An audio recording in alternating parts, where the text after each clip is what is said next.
quiero hacer, vamos a seguir con el tema del trabajo del niño interior, ¿vale? Que todavía nos quedan varias cositas por ver.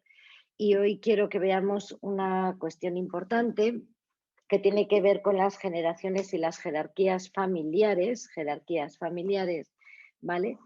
Y porque vamos a ver algo muy interesante y quiero que hagamos un ejercicio hoy, una meditación sobre esto, que es una meditación chulísima, porque ya vamos a empezar aquí a sanar cositas de nuestra infancia. Esto de las generaciones y las jerarquías familiares, lógicamente tiene que ver con nuestras generaciones, porque nosotros cargamos con la información de nuestras generaciones, sobre todo y con las que más cargamos son con las 6 últimas generaciones. O sea, fijaros, no es moco de pavo. Y las jerarquías en la familia es muy importante entender qué es la jerarquía familiar. Tenemos que ver la familia como un río que baja, ¿no? Si os dais cuenta, un río que baja por una montaña, por ejemplo, pues vemos que solo puede ir en una dirección. El río no puede subir, solamente puede bajar. Y el agua que va bajando va suministrando a las partes de abajo. Nunca el agua vuelve arriba a suministrar a la parte de arriba. Y eso es lo que quiere decir la jerarquía familiar. Los niños son los que reciben. El niño chico es el que recibe siempre, no el que da. Y los mayores son los que dan. Pero las jerarquías suelen invertirse. Y eso, fijaros, el coste que lleva invertir lo que es el fluir del río, ¿no? Pues el fluir de la jerarquía familiar, a veces la invertimos, a veces invierte, y es donde empiezan a aparecer los problemas y las heridas emocionales. ¿Qué quiere decir invertir la jerarquía?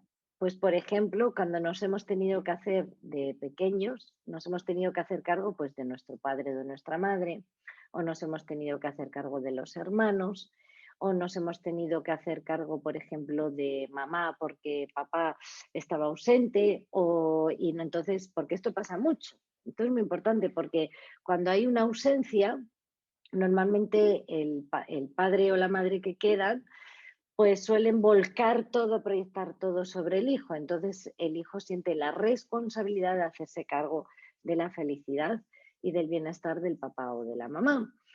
También ante las ausencias, pues dejamos de recibir, o ante los maltratos, o ante pues, problemas de alcohol, o enfermedades graves, o drogadicción y demás, pues ahí se invierte esa jerarquía. El niño deja de recibir y lo que hace el niño es voltearse para poder sostener a la jerarquía familiar, perdón, a los padres, a los ancestros familiares, se da la vuelta para sostener eso. Pero el niño es el que tiene que estar sostenido y no al revés. Entonces, ¿qué es lo que sucede? Que cuando el niño se da la vuelta, cree que tiene que hacerse cargo de los problemas. O, por ejemplo, cuando hay un problema y se le hace creer al niño que él tiene la solución de los problemas familiares, que los problemas familiares que hay en casa son por culpa del niño. Ahí también se invierte la jerarquía, porque normalmente los problemas por ejemplo, pues tu padre y yo discutimos porque no estudias. Pues los papás discuten por lo que discuten porque son dos personas adultas y tienen que aprender a resolver sus problemas, pero la solución no está en los hijos. Y esto tiene que quedar muy claro. Entonces, ¿qué pasa? Que ahí es donde empiezan a aparecer las ansiedades, la acumulación de ansiedad, porque no se está siguiendo el flujo natural. O sea, nosotros no somos los responsables de nuestros padres. Aunque podamos, no nos toca. Fijaros lo que os digo, aunque podamos, no nos toca, porque lo hacemos sobre todo a nivel emocional. Cargamos con ello y lo seguimos cargando de adultos y nos damos cuenta de que seguimos cargando con ello cuando seguimos girándonos hacia atrás intentando que papá y mamá cambien, intentando que resuelvan lo que pasó en nuestra infancia, haciéndoles todavía culpables de lo que nos sucedió en nuestra infancia. Estamos volteados, estamos todavía dados la vuelta intentando solucionar lo de papá y mamá. Y hay que entender que cada uno tiene su destino y su papel. Y nuestro papel como hijo tiene que quedar muy claro, es volver a ocupar nuestro lugar perfectamente. Y nuestro lugar perfectamente es como hijos, no como responsables de lo que sucedió. Y cuando hablamos de responsabilidad, es volver a la inocencia de da igual lo que pasara en esa casa, da igual los problemas que hubiesen entre tus padres, da igual cómo fueran tus padres, esa no era tu responsabilidad ni tu asunto. Fijaros lo que os digo, no era ni siquiera tu asunto y seguimos volteados, ¿no? Y esto es importante empezar a verlo si seguimos volteados, que la mayoría seguimos volteados o no, ¿vale? Mirad, el niño cuando hay situaciones complicadas siempre intenta resolver. Cualquier niño cuando ve situaciones complicadas intenta resolver. Por ejemplo, si ve que hay mal ambiente en casa, intenta resolver portándose bien, intentando hacer todo perfecto, intentando que su madre se contente o que su padre se contente. Y eso ya empieza a generar una ansiedad no visible en el niño, que se arrastra hasta la adultez, o una tensión o un estrés, ¿vale? Porque al final es muy fácil ver o de entender, yo creo, que el niño no puede dar al grande. Aunque el niño tenga 50 años, no puede dar al grande. Eso hace que invertamos otra vez la jerarquía y eso genera bloqueo. Y ese bloqueo es de tensión, ¿vale? Porque no estamos dejando el fluir normal. El chiquito nunca puede proveer al grande, ¿vale? Ni le puede solucionar sus problemas. Luego vamos a ver más adelante en clases posteriores las heridas, ¿no? Pero es que esta inversión de la jerarquía es la que crea las heridas. Esas heridas que iremos viendo, de las heridas de abandono, heridas de rechazo, heridas de humillación.